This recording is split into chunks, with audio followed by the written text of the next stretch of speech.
MSSD on the go.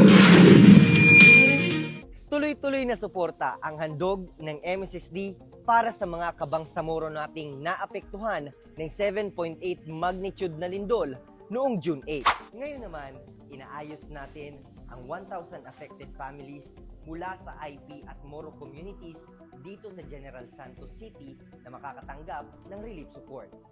Narito tayo ngayon sa opisina ng National Commission on Muslim Filipinos para i-turn over ang 1,000 na bigas. 1,000 din na mga family food packs.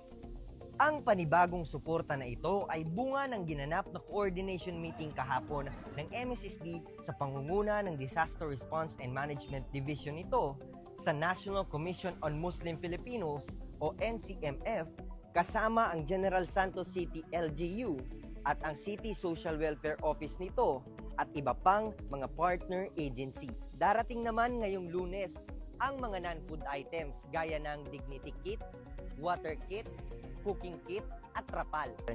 Sa panahon ng kalamidad, mahalaga ang pagkakaisa at mabilis na pagtutulungan. Mula sa MSSD, patuloy naming ipinapaabot na walang maiiwan at sama-sama nating iangat ang buhay ng Bangsamoro. MSSD on the go.